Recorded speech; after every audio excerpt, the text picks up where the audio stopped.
Who I am isn't important, but what I am might be, because I might have a lot in common with you. I was a baby boomer. I was born to a good, decent couple who in the 1950s and 60s really struggled to make ends meet.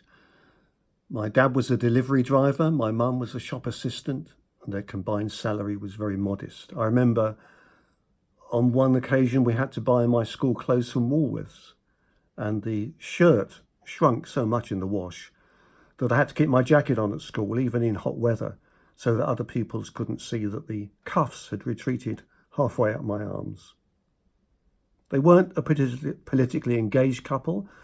They read the Daily Express, which was pretty right-wing in those days, as it still is. But in those days, there was such a thing as one nation conservatism, or conservatism with a social conscience.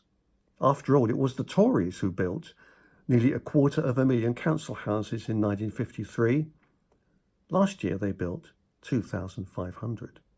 I had to check that figure. It was so low, 1% of the 1953 total. But without council housing, my mum and dad would have really struggled. It was a lifeline to them. But they would never, ever think of voting Tory. They were proud of their roots, and they knew that members of the Tory party were the ruling elite who had very little in common with ordinary families. My mum and dad would have been bewildered to live at a time when previously staunch, lifelong Labour supporters were contemplating voting Conservative. Despite their claims to the contrary, the ruling elite in the Tory party are not One Nation Conservatives anymore. They couldn't possibly be.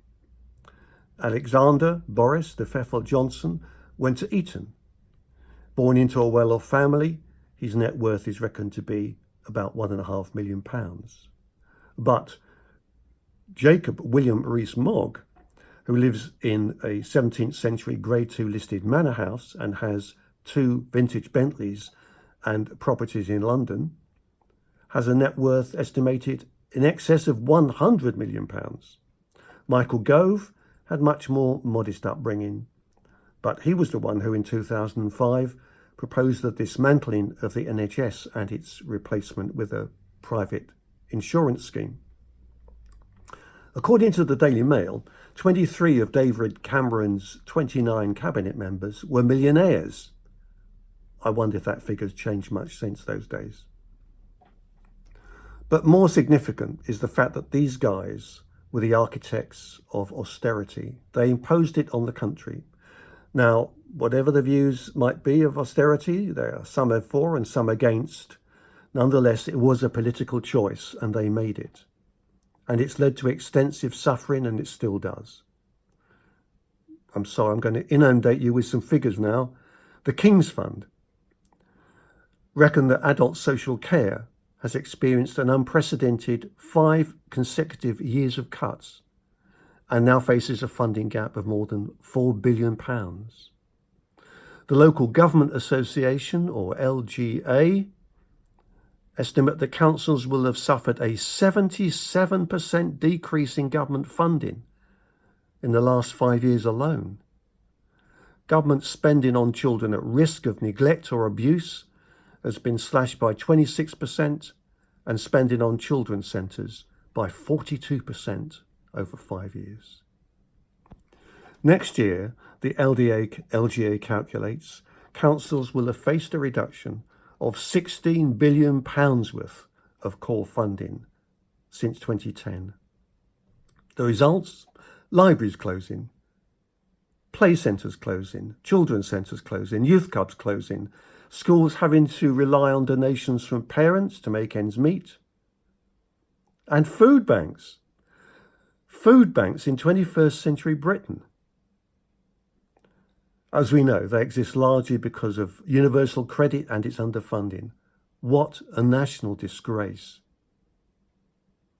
Between 2013-14 and 2017-18, the Tory income tax cuts for those earning over £1 million a year alone have saved those super wealthy people an average of £554,000 each. Those cuts could have cost the British taxpayer £8.6 billion. £8.6 billion that could have been spent avoiding the harshest of cuts to the NHS, schools and local government.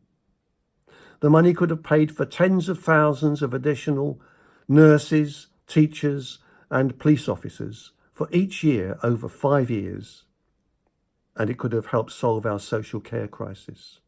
So when the 2019 Tory manifesto says, "We believe in superb public services," who can they be kidding? Look around you and see for yourself the damage that the Tories have caused to our social fabric, to our communities. And please ask yourself, can I really bring myself to vote for them again? Whatever your opinion may be of John McDonnell, the Shadow Chancellor, isn't his promise to cause, quote, "an irreversible shift in the balance of power and wealth in favour of working people," devoutly to be wished? Isn't that far more important than whether or not we stay in the EU? 10 years ago, being in the EU wasn't an issue. I mean, people just accepted it. It was just a fact of life, and we gave it little thought. But the Tory party have managed to weaponise our membership and transformed it into a burning issue, fanning the flames of people's anger, turning half the country against the other half, even within families. Getting Brexit done is the new slogan. But beware, it's a con, because we all know that even if Brexit is agreed next year, there will be many years ahead of difficult trade negotiations. Whatever your views may be on Brexit, whether you're a Leaver or Remainer, the people of this country have suffered enough and the poorest have suffered the most. How can that be right? I beg you not to vote for more of the same. I'm privileged to have 6 grandchildren. And because I care for their future, I've spent the last 6 years reading about climate change. This is a far greater threat to our country than the EU. It's no longer a threat that's a concern of the few. A recent government survey showed that 88% of people accept that climate change is caused by us, 50% or more are very concerned about it, and 3/4 believe we're already seeing its effects, which of course we are. The government touts the familiar line that the UK is leading the world in climate action, but that's tosh. And if it were true, it would show just how pathetic other countries' ambitions are. I have a list of 15 Tory party policies that fail to get to grips with climate change and make it even worse.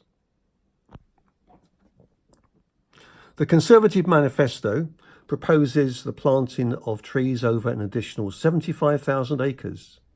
But planting of trees diminished during the last 5 years, and spending on it dropped by £20 million over 3 years, despite the government's pledge to increase it.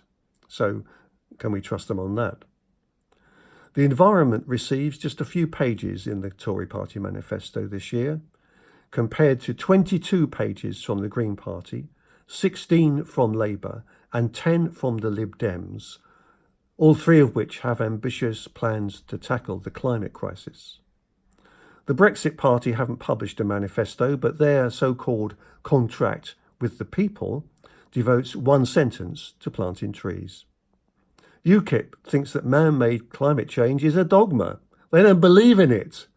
And so their proposal is to rejuvenate the coal industry, which is just what we need. If I could climb on a rooftop, which I can't, and shout as loudly as possible, I'd say, Brexit is nothing compared to the real challenges that face our country, which are the drastic state of our public services and the looming threat of ecological breakdown. Please be courageous when you vote on December the 12th and vote for a party that really does have your needs at its heart. And in case you're wondering, I'm not a member of the Labour Party. I haven't been paid to make this video. In fact, I woke up one morning knowing I had to do it. I suppose in tribute to my mum and dad.